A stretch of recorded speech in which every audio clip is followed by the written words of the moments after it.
How to live in the end. I get asked this question a lot. Many people think maybe this is a specific way of being and it has to be a certain complicated or secret type of way. This is also why when someone posts a success story, many people tend to jump in to ask what they did to mimic it 100% to ensure they will also get what the person did. Well, it is not about mimicking what they did. The reason it worked for them is because they believed it will work for them. In some cases, people understand what it means, but they ask me, well, you are telling me to assume I am in a happy relationship with my love when I am a miserable woman who has never gotten commitment from a man? How on earth can I assume that? Are you asking me to assume that it is mine? Well, wait. I do not have to sit down and work hard at all to make it happen? No. Not really. You know why? Because the state you are currently in, aka your current reality as it will be evident by looking at your external, which is nothing but a true mirror to whatever you are being on the inside. You are who you are today because of living from the end of being that. Period. Let me clarify what living in the end means and how it can be different and may mean something else for another person. Living from the end is not some magical way of doing things that has to feel a certain special type of way. Because the truth is, you have always been living from the end of something. No exceptions. Living from the end is so simple and you have been doing it naturally since forever. For instance, while leaving for school you ever asked your mom what you guys will have for dinner and she says I will be baking your favorite thing, pizza. You say yay, and go attend school or work and come back with anticipation that hey, I will be having pizza tonight.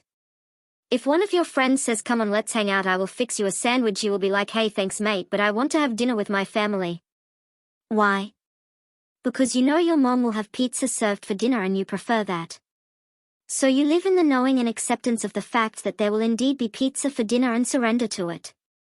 And when you get home there is your favorite thing, pizza.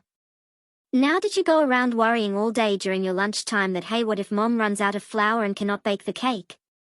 Well, what if our oven gets busted? Nope.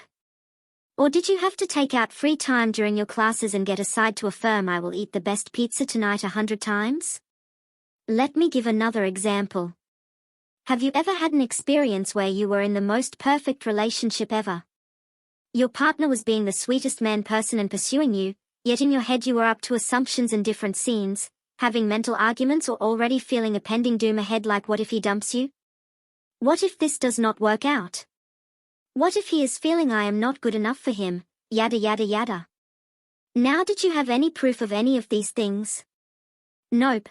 But still without any evidence you lived from the end of a pending doom and the relationship ending, and then guess what? After doing that for some days, weeks or maybe some are lucky, a few months, it actually happens. I know that is the case. I talk to many people and 99% of them trace back and tell me yes it was all going great, but in their mind they were living in a self-created hell and then it got pushed out. So you were living from the end of it ending in whatever way suits you. Now, these people tell me there was no evidence of him hurting them or letting them down, that their person was the sweetest person ever, pursuing me, and yet I was not happy. In my head I was always living in a self-created hell and assuming the worst despite the fact that my outer reality was nothing but amazing. What do you think that was? Pure living from the end. So, in short, you are always living from the end of something, and that is what gets pushed out. Living from the end and shifting states is not some magical thing that feels a certain way. The law is very simple. I try my best to give everyday simple examples so it makes sense, because let us be honest. We have always been manifesting our whole lives. Stop making this complicated. It is supposed to be natural and easy. Even right now you are living from the end of something. What is it? Ask yourself and ponder over the examples given and things you manifested so far unconsciously because you have been at it since forever. I hope this was helpful. Thank you.